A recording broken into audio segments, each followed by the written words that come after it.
We'll have a prayer led by Councilwoman Laura Ward, and then please join us in the Pledge of Allegiance.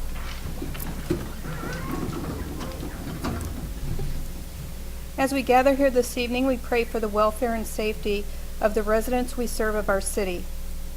May every phone call we pick up, every message we respond to, and every decision we make be done with kindness, humility, and knowledge.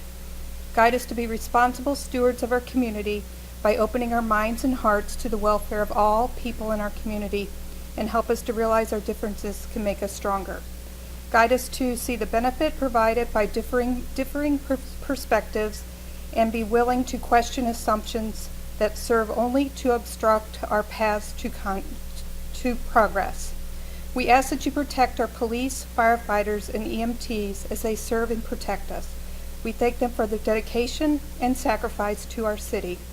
May the decisions we make help to address the needs and issues that will keep both our citizens and emergency personnel safe. On this election eve, may our community take their civic duty seriously and exercise their right to vote. Please guide us to use our voting privilege wisely, seeking wisdom and considering the issues and qualifications of the candidates. Let us pray for the candidates, their families, and volunteers who have committed themselves to being public servants. Amen. I pledge allegiance to the flag of the United States of America and to the republic for which it stands, one nation under God, indivisible, with liberty and justice for all. I will now call to order the Monday, November 7th, 2016 meeting of the Jefferson City Council. Mrs. Powell, roll call, please. Branch. Here. Costales. Here. Graham. Here. Henry. Hussey. Here. Mahalovich. Here. Prather. Here. Schreiber. Here. Ward. Here. Wiseman. Here. This time we'll entertain a motion for adoption of the agenda. Second. Any discussion? All in favor? Aye. Any opposed? Motion passes. Item 4, miscellaneous agenda items. Item A, I have a proclamation for Miss Fashionetta presented to Donna White. So, Mrs. White, you're welcome to come forward, and you have some lovely ladies with you. You're welcome to bring them up as well. Good evening, Madam Mayor and members of the City Council. The GEO Ivy Foundation, in association with the Jefferson City Graduate Chapter of Alpha Kappa Alpha Sorority, is proud to present to you the 2016 Miss Fashionetta debutantes. They are Malin Cooper,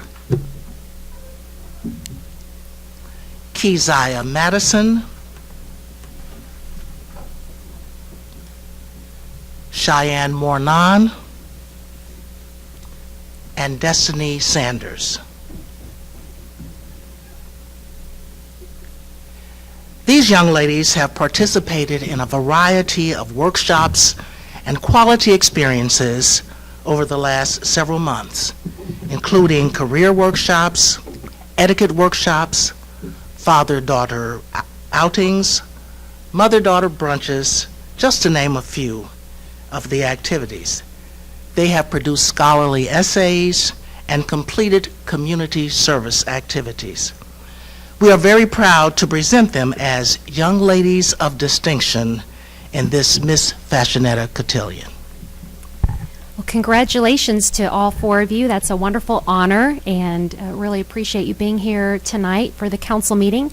And I have a special proclamation that I would like to share with you.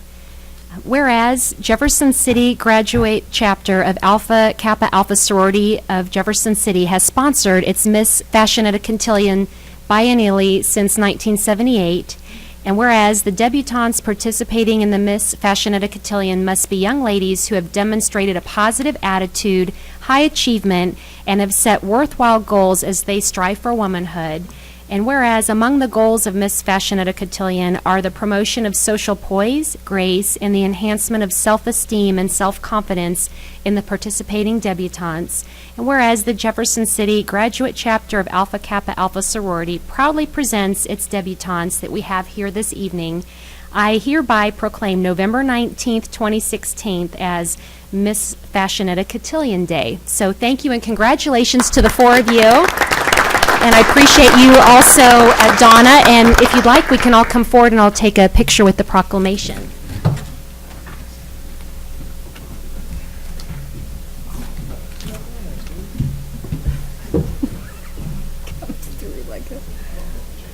Oh, he's taking the photo.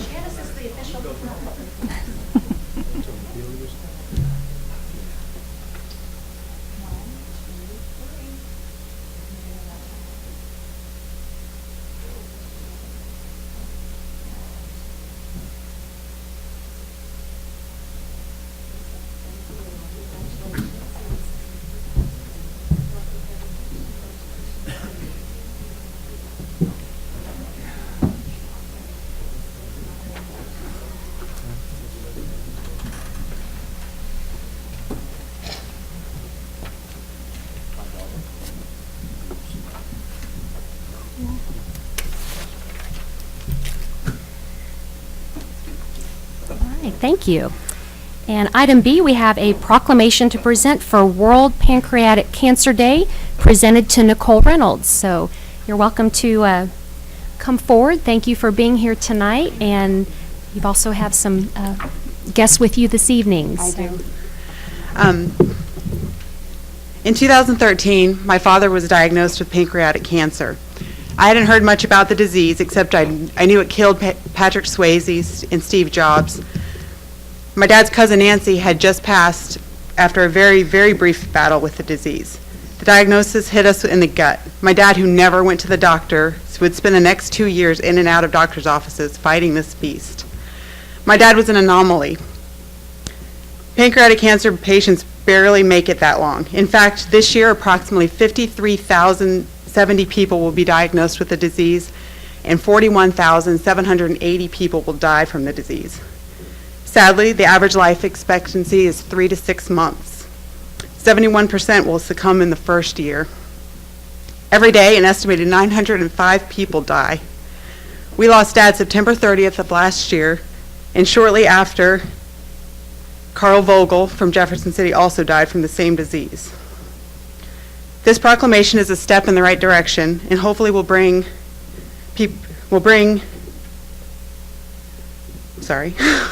hopefully shine a light on this disease and open people's eyes to what it can do. Thank you for your time and attention. Thank you for being here this evening, and I would like to share the proclamation as well, and we will definitely do our best to raise awareness and appreciate you being here, and you have our sympathies as well. Thank you. Whereas in 2016, an estimated 53,070 people in the United States will be diagnosed with pancreatic cancer, one of the deadliest cancers, and 41,780 will die from the disease. And whereas pancreatic cancer surpassed breast cancer this year to become the third leading cause of cancer death in the United States and is projected to become the second leading cause by 2020. And whereas pancreatic cancer is the only major cancer with a 5-year relative survival rate in the single digits at just 8%, and whereas the symptoms of pancreatic cancer present themselves, when they present themselves, it is generally in later stages, and 71% of pancreatic cancer patients die within the first year of diagnosis. And whereas approximately 860 pancreatic cancer deaths will occur in Missouri in 2016, and whereas pancreatic cancer is the 7th most common cause of cancer-related death in men and women across the world, and whereas there will be an estimated 418,451 new pancreatic cancer cases diagnosed worldwide in 2020, and whereas the good health and well-being of the residents of Jefferson City are enhanced as a direct result of increased awareness about pancreatic cancer and research into early detection, causes, and effective treatments. Therefore, I declare, Mayor Carrie Turgeon, I do declare November 17th, 2016 as the World Pancreatic Cancer Day. So I really appreciate you being here. We'll do what we can to promote that as well. And if you'd like, we can take a picture with the proclamation, but do you have some in the audience you would like to introduce or to join you up here this evening? This is my mom, my sister, and my niece. We're glad to have all of you here, and I notice you're wearing purple. Is there significance to that? Purple is the color of pancreatic cancer ribbon, so I wear purple every day just so someone will ask. They're like, I wear purple shoes, and people will be like, why are you wearing purple shoes? Because you need to know about pancreatic cancer. So, Thank you for sharing the story of your father with all of us, and we appreciate that. Are there any questions, too, of council this evening? All right, thank you. You can join me up here for a photograph.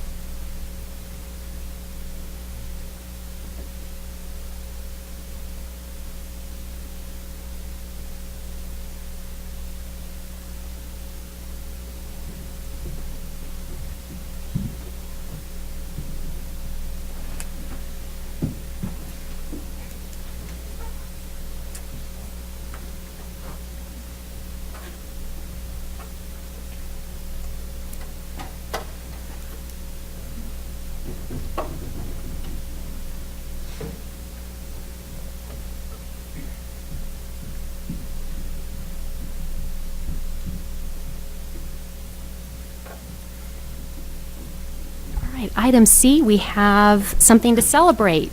Chief Schofield is going to recognize the Tunnels to Towers Traveling Trophy, and we also have Roxy Van Poel here this evening. Welcome. That's pretty impressive there, Chief. I don't doubt that even though it's wood, it would still be effective.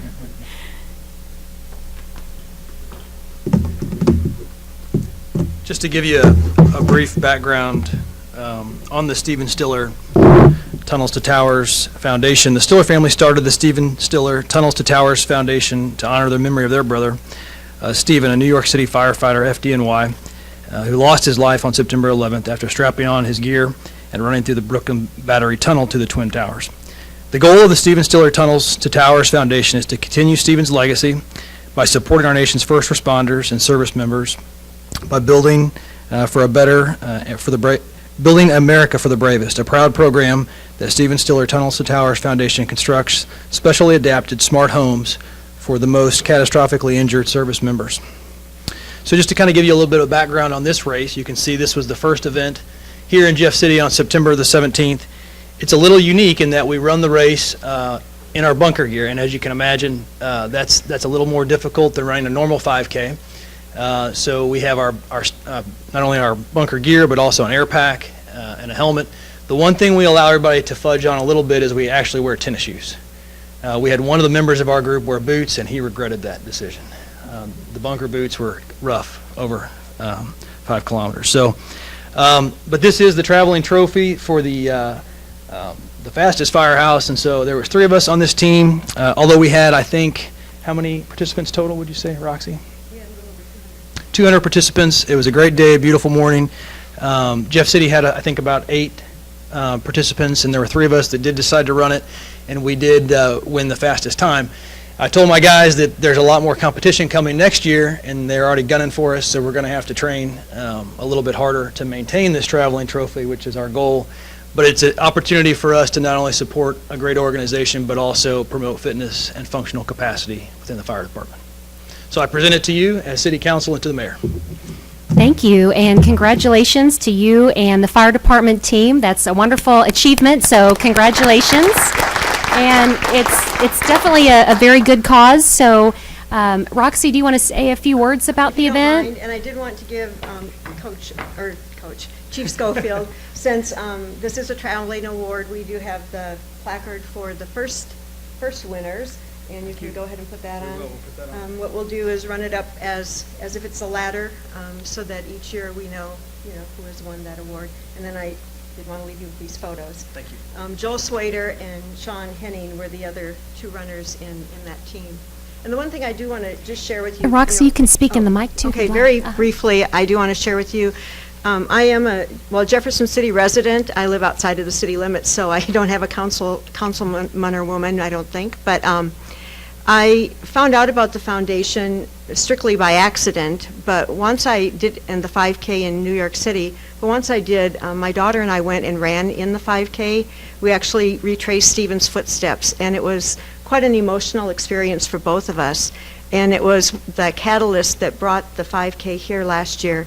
And I do want to share with you that although, we built the homes, we helped build the homes for Todd Nicely at the Lake of the Ozarks and Tyler Huffman here in Jefferson City, there are over 200 service members right now that are on a waiting list. And there are other organizations like the Gary Sinise organization that also builds these smart homes for the veterans. And all of, we're a 4-star charity. I believe Gary Sinise's organization is too. It's not like the Wounded Warrior Project where a lot of the money goes to overhead. A lot of the money goes to build these smart homes for these veterans that have been catastrophically injured. And more recently, the shooting in Dallas as well as the shooting last week in Des Moines, they do raise funds as well to help pay off mortgages for our first responders who are killed in the line of duty and killed in a violent manner. So I think it's a very important organization. It's one that we're looking forward to next year's race and hope to see a lot of you there. It'll be hopefully the third weekend again of September. We'll be submitting a permit, but would love to see you all there. Thank you, Roxy. And just the whole event is very significant in keeping the memory alive of Stephen and other firefighters and public safety individuals who are running towards danger to help us instead of away from it. And that's what our policemen and firemen do every day, so our firefighters as well. So appreciate that. And if you'd like, or is there any council questions or comments? I'd like to get a picture with the trophy, and Roxy, if you would want to come up here, and Chief Schofield, and if the council wouldn't mind, and if they would all get up here, and we'll get them in the back of the photograph as well.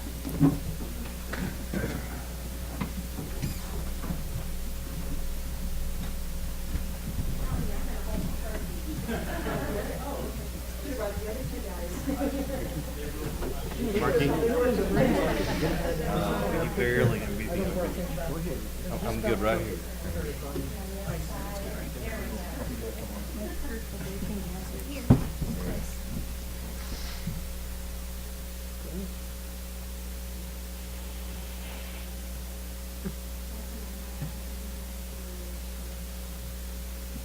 Stand up. Just a little so you fit in front.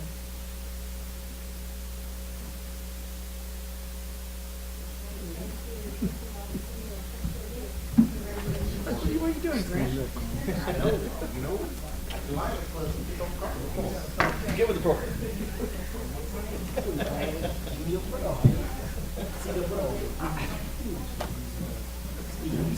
I see it. I see it. I know. All right, very impressive. Item 5, public hearings. There are none. Item 6, appointments by the mayor. Let's see, we do have the following appointments for Convention and Visitors Bureau, which include Brian Bernsketter, Dale Gerstner, Cindy Schneiders. Historic Preservation Commission, we have Doug Record and Art Hernandez. Cemetery Resources Board, Jeannie Rutledge. Those are all reappointments, and Councilman Branch led the administration committee meeting that presented those. Councilman Branch, is there anything to add on that? Well, not really to that, but as a committee, we have started a little process where we're going to review all of the citizen committee and commissions. Just a little heads up. Great, thank you, and we do appreciate all the volunteer appointees on our city boards and commissions. Is there a motion to approve those appointees? So moved. Second. Any further discussion? All in favor? Aye. Any opposed? Motion passes. Item 7, presentations from staff, consultants, and invited guests. Do we have any this evening? I don't think so. No? Item 8, announcements by mayor, council, and staff. I'll start with my announcements this evening. First of all, I want to thank Councilman Rick Mihaljevic for filling in while I was out of the country visiting China, and the rest of the council. I know there was a council meeting and a work session and a few other events, including the Lafayette Street dedication. That was exciting and hated to miss it, but was glad that you were there to preside and bring well wishes from the city and also the Special Olympics Missouri, among a few other events too. So thank you for filling in. I had a wonderful trip to China. It was quite an experience. I'd never been there, but as a member of the Missouri State University Board of Governors, I had the opportunity to attend. We had a group of us that went to visit. We have several partnerships in China and some university partnerships. So I was able to go visit with the students and faculty, and to see the campus and the partnerships there was really amazing. So we were in 4 cities while I was there. We went to Beijing, Xi'an, Dalian, and Hong Kong, and it was quite an experience. So really enjoyed it. There was an article in the News Tribune on Saturday, so Mr. Richardson wrote a nice article there. And also, I would like to share more about my trip to China on my blog. So be watching that this week. I'll be adding a story about China, and that is going to be at mayorturgeon.blogspot. So if you want to read more about my China trip, I'm adding pictures to it as we speak, and then we'll be able to share that. But I just want to have an opportunity to share what a wonderful time we had. And although our cultures may be different, it's interesting to see that college students can be the same no matter where we are in the world, and that they have a lot of the same interests. And it was great to experience that firsthand and to see and appreciate some of our similarities and differences at the same time. So enjoyed that. Thank you for letting me enjoy a little time away from City Hall and extend wishes while I was in China on behalf of Jefferson City. I also wanted to announce why I have this red ribbon here. I wanted to present this to JJ from Parks, and this is something that McClung Park had a dedication of the playground last week, and several of us were there to cut the ribbon on the new playground. So I wanted to officially present this to Parks and congratulate you. And if anyone hasn't gone out to McClung, it is very impressive. The new playground equipment is like really none I have seen there. So did you have anything you want to add on that? No, just thanks for coming out and celebrating that with us. It was a great project. Had a couple different partners. The McClung Friends of McClung Park helped vote, and actually the highest vote is the playground that you see out there. And then the Leadership Jeff City 2016 class raised funds and donated money for the arch swing that you see out there. So it was a very fun project, and community partners that helped us with that. Well, thank you. That was very impressive. So please check it out if you haven't had a chance to yet. So I'll pass this ribbon down for your safekeeping at Parks. And another reminder, of course, tomorrow is Election Day. So just a reminder for everybody to vote. Tomorrow is Tuesday, November 8th. So make sure everybody remembers to vote tomorrow. And also this Friday, November 11th, is Veterans Day. There are several events going on, too, that I will be at are the Freedom's Corner event at 9:30 a.m. And then also at 11 a.m., the Jefferson City Veterans Council is having an event at the Capitol Rotunda. There may be other events that I haven't listed here. Councilman Schreiber, did you want to include some more? Yes, Madam Mayor. There's a special event at Lincoln University that will be held at Martin Luther King Hall in the Dr. Thomas D. Pauley Theater at 2 p.m., and the guest speaker will be Colonel Christopher Fry, Sr., who is U.S. Army Cadet Command and Assistant Chief Staff for the United States Army. So there will also be a special play that I believe was written by the late Dr. Pauley, and it will commemorate the 62nd and 65th United States Colored Infantry. So that's at 2 o'clock on Veterans Day, so try to come if you can, because I think it should be an excellent event honoring our veterans. Great, thank you. Mm-hmm. All right, and are there any council announcements for the 4 standing committees? You can get a schedule of the meeting calendar at jeffersoncitymo.gov, and that also includes attached agendas there. Any special announcements on the 4 standing committees? Okay. Next, item B is Mrs. McMillan to present us some information on the Ripple Glass ribbon cutting ceremony coming up in December. Thank you, Madam Mayor. I'd like to invite the council and the public to join Mayor Turgeon, Ripple Glass, and City of Jefferson staff in celebrating the 5th anniversary of glass recycling in Jefferson City. So to commemorate that, Ripple Glass wanted to have a ribbon cutting ceremony and that's going to be held on December 8th at 4 p.m. at the Save-A-Lot Glass Bin at 1228 East McCarty. Thank you. That is something to celebrate. The glass recycling has been a big hit, and I didn't realize we've had it already for 5 years. It's wonderful. That's great. Any council comments? All right, I would also like to, while we're talking about Janice, I have something I want to present to Janice. So Janice was recently recognized by the News Tribune as 16 and 16. You'll see up on the screen there, we have a picture of it.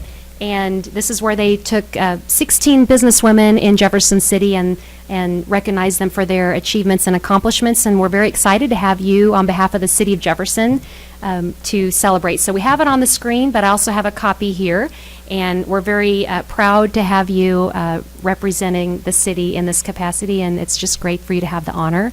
You've been with the city a long time, and it was just really wonderful to see you recognized. Thank you very much. You're It's welcome. been an honor and a privilege to serve you all as an in administrative capacity for the city. Really, thank you very much. Well, you're welcome, and the recognition is well-deserved. And along with the recognition, I'd like to present you a city coin. And Finally, I we get a will. coin. You finally get one. So congratulations to you for this recognition. And we are going to get one more picture tonight. So Matt can take the picture here. So if you'll hand my camera off to Matt. Oh, this Matt, never mind. And Erin Wiseman, Councilwoman Wiseman, and I are going to come down here with you, and then the rest of you can get behind us. Erin and I were both recognized for 15 and 15 last year, so we're going to come up here and present this to you, and if the rest of you would get behind us would be great. Last picture of the night.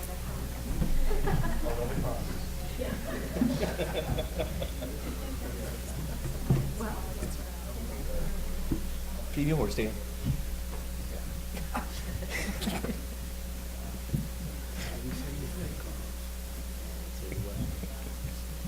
Good picture right here.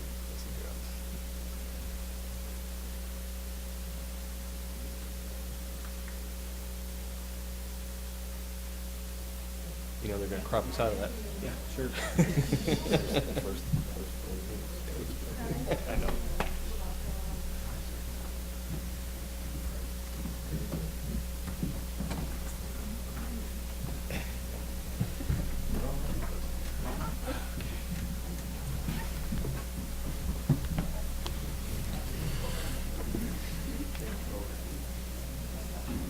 All right, congratulations, Janice.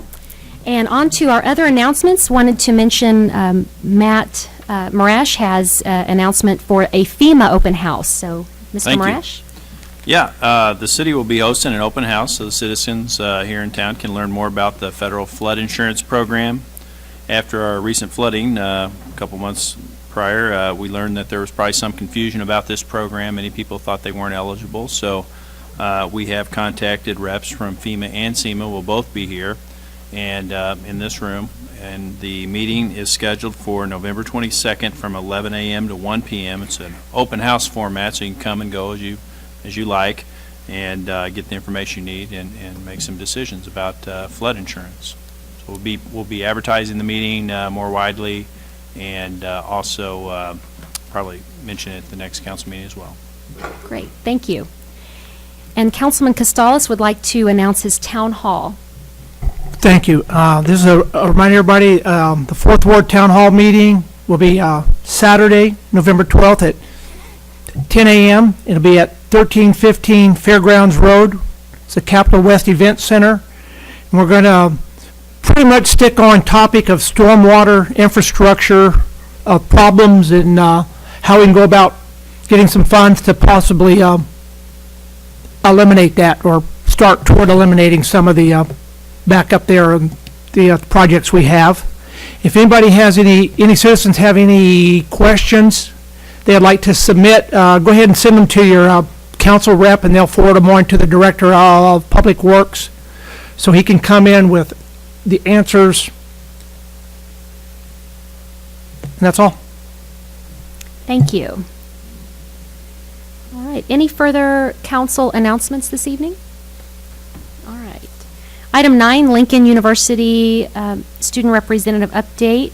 And Mr. Jackson is not here tonight, so I'll announce that this Saturday is the last home game for Lincoln University. I believe that starts at 1, and it is for veterans as well. If veterans show their ID, they can get in the game free, and guests of the veterans are at a reduced rate as well. So we're glad to see that we do have another home game, so hopefully the council can attend that. And Councilman Graham, that's correct. Anything else to? It's for all heroes, whether it's police, fire, and everybody as well too. So. Oh, yes. great! Yes. So all of our Not public ju- yes, safety all of our heroes public as well. safety, yes. Wonderful. So that is great that Lincoln is recognizing that. Item 10, presentations from the gallery on specific bills or resolutions, and we have nobody signed up for that this evening. Item 11, the consent agenda. Is there a motion to approve? So moved. Any further discussion? All in favor? Aye. Any opposed? Motion passes. Item 12, bills introduced 2016-66. An ordinance of the City of Jefferson, Missouri, establishing election dates in the City of Jefferson, Missouri for 2017. Thank you. Mr. Molman? Thank you, Mayor. Section 1222 of the City Code requires that the City Council approve an ordinance setting forth the procedures of the upcoming municipal elections in April 2017. That process starts up in December, and so this ordinance fulfills the duties of the ordinance to pass the ordinance setting forth the elections that will be held and the timeframes that they will be held on. Thank you. Any questions for Ryan? Thank you. 2016-67. An ordinance of the City of Jefferson, Missouri, approving a preliminary PUD plan amendment for property located at 2005 Shot Hill Woods Drive, described as part of Lot 60 of Shot Hill Woods, Section 2, Jefferson City, Cole County, Missouri. Thank you. Mr. Barron? Thank you, Madam Mayor. This is a proposal to demolish an existing restaurant here in town and redevelop the property as a new restaurant. The property is zoned PUD, so it's being presented to you as a amended PUD plan. The property is located, well, here's a vicinity map. On the eastern edge of the city, you'll see the intersection, highway interchange of Eastland Drive and Highway 5063 there toward the top of the screen. The property is located on Eastland Drive at the corner of Eastland and Shot Hill Woods Drive. It's currently in use as a Pizza Hut restaurant.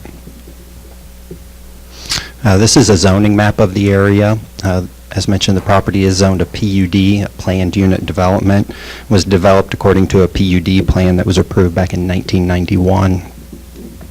The property is part of a large commercial development with a variety of retail, restaurant, and service-oriented businesses. There is a residential neighborhood to the south across Shot Hill Woods Drive from the property. We have received a number of comments from residents of that neighborhood, which are contained within your packets and within the excerpt of the P&Z minutes contained within your packets as well. As mentioned, the property is developed with a Pizza Hut restaurant, and the property does gain its driveway access via Shot Hill Woods Drive. There is an existing drive-through window on the north side of the restaurant, located right about there. And this is the PUD site plan that is submitted for approval. It shows, again, the demolition of the existing building and reconstruction according to this plan. The new building would contain a drive-through lane. The business is identified as a Taco Bell restaurant. There's a speaker box associated with the drive-through lane located right there, so it is pointing away from the residential neighborhood to the northeast corner of the site. The PUD plan outlines the landscaping, including a number of trees around the building, and also some landscaping attention placed around the order box and menu board, partially in response to staff comments in an effort to try to muffle some of the sounds from that area. There's also a sidewalk that would be installed along both Eastland Drive and Shot Hill Woods Drive. And there are some signage and landscaping restrictions that were built into the PUD plan through negotiations with staff and the applicant, limiting the signage to essentially what is there right now, which is an existing pole sign about 25 feet in height, located at the northwest corner of the property, and lighting very similar to what is there today. This item was recommended for approval by the Planning and Zoning Commission at their meeting of October 13th and is scheduled for a public hearing in front of the City Council on November 21st. I'd be happy to answer any questions you may have. Thank you. Councilman Prather? We've received a few complaints about, objections to the plan, and I guess a couple objections you've already hit on. One was the sound. Is there going to be any sound barriers on the other side of the property where it basically borders where the residents would be? Okay, so unfortunately, many of the residential homes, for example, on Fox Trail Drive, are located on a hill that kind of overlooks the site. And so I'm not sure what a sound barrier would necessarily look like in that regard. So you don't think it's necessary? I don't know that it would be possible. Okay. There is a little bit of a PUD zoning tract of land right there. Its purpose is essentially for a shopping center sign for businesses located down Shot Hill Woods Drive. There's no landscaping on that property. It is privately held by Oscar's Restaurant. Even installation of stuff there would be below the line of sight from many of those homes on Fox Trail looking toward the property. What percentage of those neighbors on that street would you say were in favor versus against it? I can't speak to any in favor. I believe there were 3 on the cul-de-sac that either testified or submitted correspondence, 3 homes, 3 properties, and 1 on Eastland Drive. So. All right, thank you. Any further council questions? Okay, thank you. 2016-68. An ordinance of the City of Jefferson, Missouri, changing, amending, and modifying the zoning map of the zoning code of the City of Jefferson by rezoning 2.85 acres of land addressed as 815 West Stadium Boulevard from C1 Neighborhood Commercial to C2 General Commercial. Thank you. Mr. Barron? Thank you, Madam Mayor. To orient you to the location of this property, up on a screen is a vicinity map. You'll notice Missouri Boulevard toward the top of the screen and Stadium Boulevard going down through the middle of the screen. The property is highlighted there at the bottom, just south of Hyde Park Road. It's worth pointing out that this is in the vicinity of several big box retail buildings, including Menards, Walmart, Target. The property is zoned to C1, a neighborhood commercial zoning district, as is much of the Hyde Park development area there shown on the screen. You'll notice right across the street is a vacant C2 zoning district. This request largely arises based on the differences in signage regulations between the C1 and the C2 districts. The property is owned by Providence Bank, and the application was submitted by them. It arose because they have an existing sign in front of their business. I believe it's 23 feet tall, and they would like to remove that sign and replace it with a new one. Well, the C1 zoning district permits a maximum sign size height of 10 feet. And so we would be unable to approve a permit to remove what is basically a grandfathered sign and replace with a new. And so they are proposing to rezone their property to a C2 district, which does permit the taller sign heights. As mentioned, the property is located near a number of big box retail developments. It's located on a street with a fairly high traffic count and might lend itself well to a C2 zoning designation based on its location. One staff idea when processing this case was that depending on comments and how this case proceeds, it might be worthwhile to pursue staff-initiated rezoning of other properties on Stadium Boulevard that are zoned C1 to upgrade them to a C2 category as well. This item was recommended for approval by the Planning and Zoning Commission at their meeting on October 13th and is scheduled for a public hearing on November 21st. I'd be happy to answer any questions. Thank you. Any questions for Mr. Barron? Council deliberation? Okay. Councilman Branch? Eric, thank you. You said that they currently have a 20-foot sign, is that what I heard? 23 foot, yes. 23 foot? Yep. And if they change it, they can only put up a 10-foot? According to the C1 zoning regulations. And when looking at this specific location in town, that may seem a bit of a surprise, but there are plenty of other locations around town, Zone C1, where a restriction on sign height to prevent tall pole signs is good planning practice. And so I don't, from a staff perspective, analyzing this case, I don't really perceive it to be an issue with the sign code. I perceive it to be inadequate zoning for this particular property. Well, I guess getting down to it, my actual question was, how did they get the 22-foot sign if it wasn't within code? The sign code regulations were modified quite extensively about 4 years ago. Okay, thank you. Thank you. Any further questions? Councilman Mahalovich? I can understand the grandfathering and how this would enhance their business, but I'm not so sure I'm in favor of putting larger signs on Hyde Park. I kind of like the look of that street and the coziness of that residential development or commercial development, so I don't know that at first glance, I'd be in favor of 23-foot signs or 20-foot signs all along that road there. I'm not sure what the rationale for a staff-initiated change would be on that. The jury's out for me on that. Thank you. Any further comments or questions? Okay.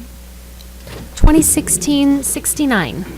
An ordinance of the City of Jefferson, Missouri approving a preliminary PUD plan for property located at 2220 Weathered Rock Road, described as part of Tract B of Millbrook Subdivision, Jefferson City, Cole County, Missouri. Thank you. Mr. Barron? Thank you, Madam Mayor. Up on the screen is a vicinity map. You'll see Ellis Boulevard toward the top of the screen, and the parallel roads of Lorenzo Green Drive and Tanner Bridge Road going down through the center of the screen. The subject property is highlighted there in between those two roads, located on Weathered Rock Road. This is a zoning map showing the property highlighted. It is zoned a PUD, a Planned Unit Development District. And the property owner has applied for a PUD plan to develop the property with 2 residential triplexes.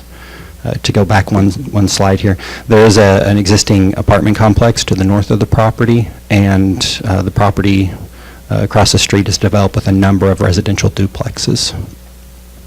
And so this is the preliminary PUD plan submitted for the development, 2 residential triplexes. There would be 2 units on the top of each building and 1 located in the lower level. You'll see the 2 units at the top would have garages, be side-by-side buildings. This item was recommended for approval by the Planning and Zoning Commission at their meeting of October 13th and is scheduled for a public hearing in front of the City Council on November 21st. I'd be happy to answer any questions. Thank you. Any questions or comments? All right. Thank you, Mr. Barron. 2016-70. An ordinance of the City of Jefferson, Missouri amending the 2015-2016 budget of the City of Jefferson, Missouri by appropriating additional funds within the Parks Fund. Thank you, Mr. Gates. Thank you, Madam Mayor. This bill amends the 2015-2016 budget within the Parks Fund by recognizing insurance claims revenues and appropriating the funds for building cleanup, repairs, and content replacement at the Washington Park Ice Arena from the August 1st flash flood. We're also requesting suspending the rules this evening to meet the end of the fiscal year requirements. Thank you. Mr. Branch, you're the sponsor of the bill. Would you want to make the I request? move we suspend the rules. Okay. Are there any objections? Hearing none, we will have the third reading of 2016-70. An ordinance of the City of Jefferson, Missouri, amending the 2015-2016 budget of the City of Jefferson, Missouri by appropriating additional funds within the Parks Fund. Thank you. Is there any council discussion, questions, deliberation? Okay. Roll call. Oh, I'm sorry, Mr. Branch.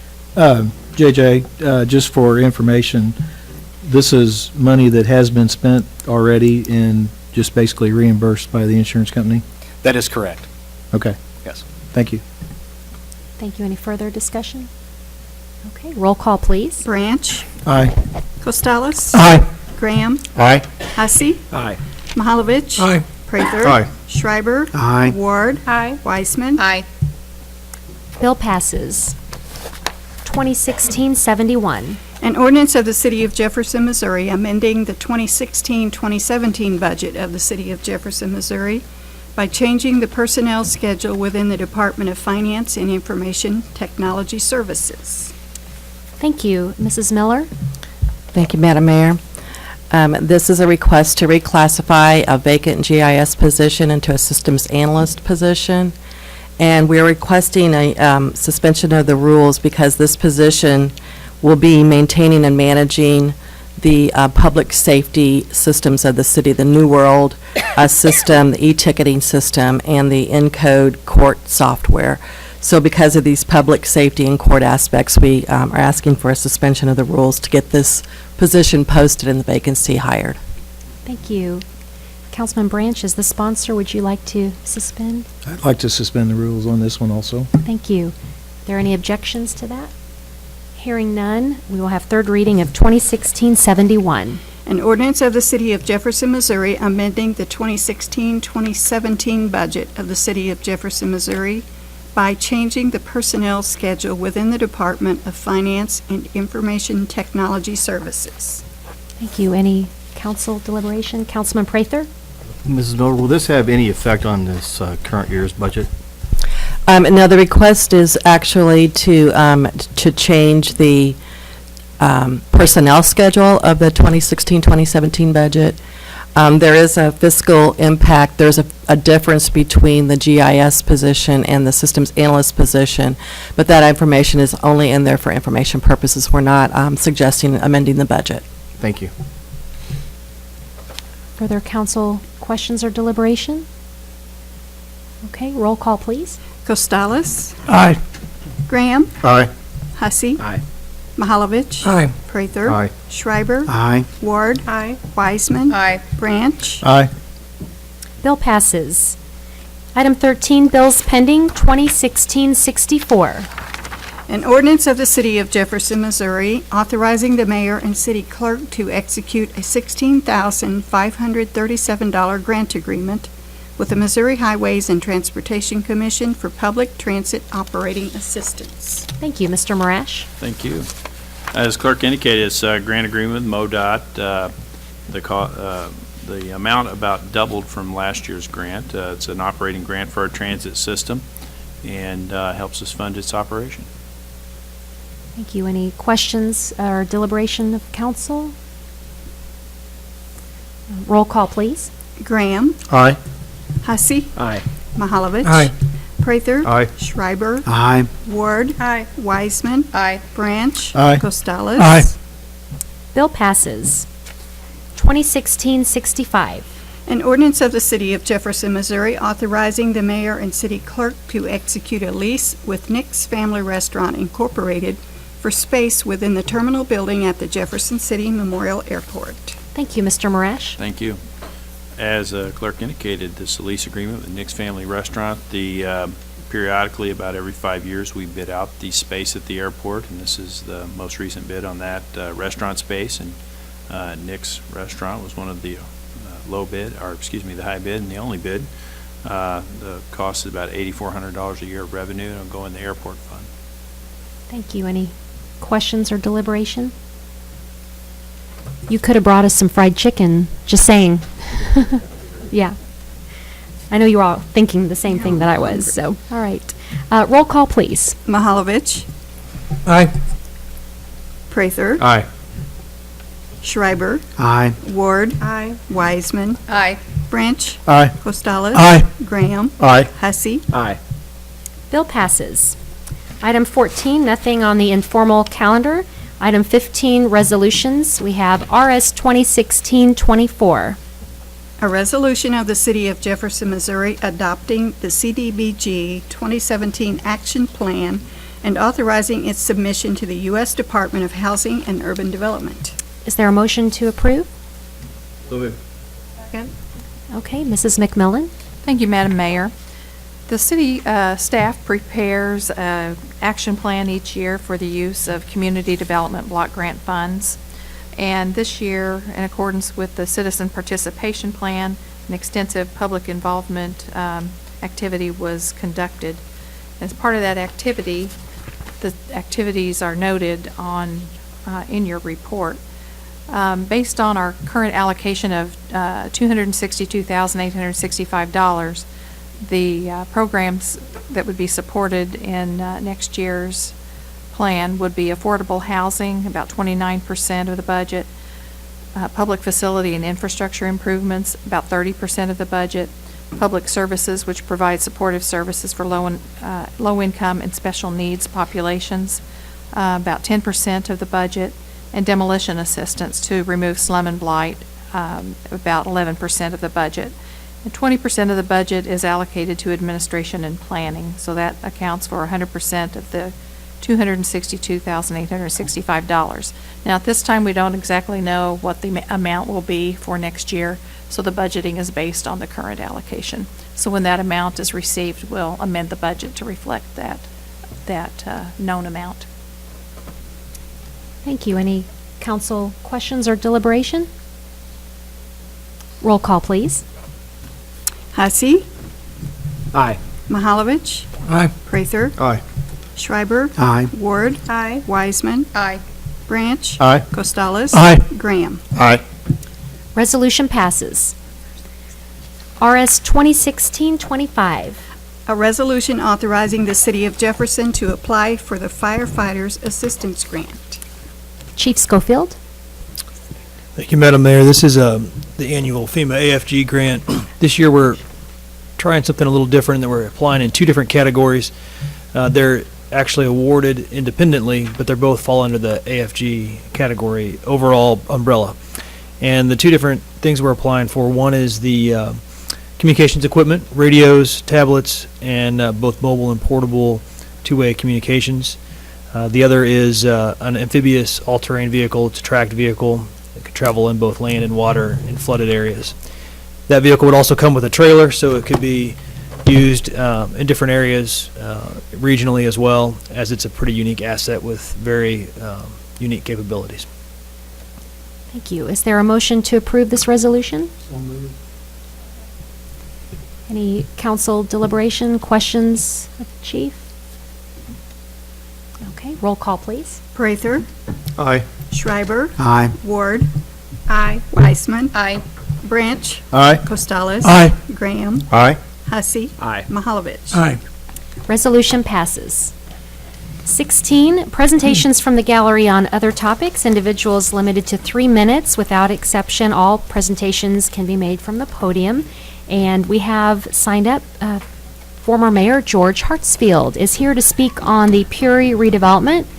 Welcome, Mr. Hartsfield. It's always nice to have a former mayor address the council. Thank you, Madam Mayor, members of the council. Thanks for the opportunity to discuss this briefly with you. Representing the Puri group, Vic Puri is out of state this week and not available. And I guess we need to make the request official that we're asking for a resolution to declare the Truman End site blighted. And you all have seen the blight study during the TIF deliberations, and it's pretty conclusive that it is a blighted piece of property. I just want to mention 4 points that this is very different than the TIF law and the TIF program. For one thing, it's simpler. You don't have a different commission. You don't have a number of things that you have to do with going through the TIF process. It's also less of a negative impact on the taxing jurisdictions. Land Clearance and Redevelopment Authority tax abatement is 10 years for no increase in the property tax, and the TIF tax abatement was 23 years. So it's quite different as far as the impact on schools and other local taxing jurisdictions. The project will stimulate the local economy. If you have looked at some of the stats lately on the city of Jefferson, we're a no-growth city, and we have been for probably 8 or 10 years. Census data tells us that we're gaining about 9 people a year in population in the city. County a little more, but still not very impressive. If you talk to the executives of the banks, they'll tell you that the loan demand is very meek and not where they'd certainly like to see it. The project's $56 million of construction money over the 2 phases of the project. And after the full operation of the properties would employ or create 160 additional permanent jobs. So it's significant. You know, it's not quite the same as Continental. It was 200 jobs were pledged, but it's still significant. The lead role for this particular request comes from the Land Clearance Redevelopment Authority, which in the case of Jefferson City is a housing authority. But you're being asked to adopt a resolution to start the process. Then they will pick it up from there, and they will come back to you if they approve the redevelopment plan, and you will have an opportunity to confirm their recommendation if they're recommending approval. And you have 2 major things to look at. Is the project feasible, and is it consistent with the city's comprehensive plan? So that's really a quick overview, but some points that point out the differences in kind of the process that we have before us. Questions? Thank you, Mr. Hartsfield. Do we have any questions for Mr. Hartsfield tonight? Okay, thank you very much. Thank you. Item 17, council and staff discussion of presentation topics. Councilman Mahalovich. I'd just like a kind of a update on progress on the Capitol Avenue blight study, and further actions will be necessary by this group in the near future, hopefully. So I could postpone that to the next council meeting, or if Janice or Steve is prepared to say anything about that. But I think I'd like to keep that in front of us, the Capitol Avenue development, including what other tools they'll need, such as the overlay districts and the other issues that we've talked about, that would ensure that we secure that neighborhood in the future as we condemn buildings and go through that process. So I just ask that we continue to keep that on our radar. Sure. Mrs. McMillan, would you like to answer? Yes, thank you. So there are a few things happening, one of which is that the LCRA, Land Clearance Redevelopment Authority Board, did meet to approve adopting a new urban renewal plan, or preparing a new urban renewal plan. As you know, a portion of the area that was addressed in that blight study was covered in an urban renewal plan. So their Board of Commissioners voted to prepare a new plan for the entire area that was covered by the blight study. So part of that, as Mr. Hartsfield alluded to, was that a determination has to be made by the Planning and Zoning Commission that the urban renewal plan comports with the city's comprehensive plan. So that will be the next step. The Planning and Zoning Commission actually has a special meeting scheduled for Thursday, November 17th, to do that very thing, to review the urban renewal plan and make that determination. And so that agenda will be coming out this week, so that will be the next step. Now, the recommendation of the Planning and Zoning Commission actually goes back to the LCRA. So the LCRA will complete the urban renewal plan and then for its submission to the council. Has the LCRA set a meeting yet, knowing that there's a special meeting on Thursday the 17th? They may have discussed it, but they have not let me know of a date at this time. So I would expect that they would be getting back with me pretty soon to let me know about a date. I have communicated with them about the deadlines to get something on the council agenda, so they're aware of those timeframes. Great. I still have concerns about what can be built back there, and so I'd hope that we're still looking at the overlay district and other issues that might impact what is rebuilt if someone chooses to buy that property under this blighted and urban rural. Yes. So the guiding plan is the Central East Side Plan, which supports rehabilitation and preservation. But there may be some buildings that, because of their deteriorated condition and the expense to perform a rehabilitation, may have to be torn down. So it would be good to have guidelines in place to govern those new builds. Thank you. Any further questions? I'm glad to see the LCRA has decided to take the step to do the new urban renewal plan. That's a very positive step forward and shows that they also are just as interested in the city and seeing that area become redeveloped. So that's a good step. Any other council and staff discussion on presentation topics? Any new business, item 18? Any unfinished business, 19? Item 20, is there a motion to go into closed session? So moved. Second. So pursuant to Section 610.021 of the Revised Statutes of Missouri, I have entertained a motion to go into closed session to discuss legal actions, Section 610.021.1. Mrs. Powell, roll call, please. Branch. Aye. Costello. Aye. Graham. Aye. Hussey. Aye. Mahalovich. Aye. Prather. Aye. Schreiber. Aye. Ward. Aye. Wiseman. Aye. Motion passes, and closed session will be across the hall in 5 minutes. Thank you.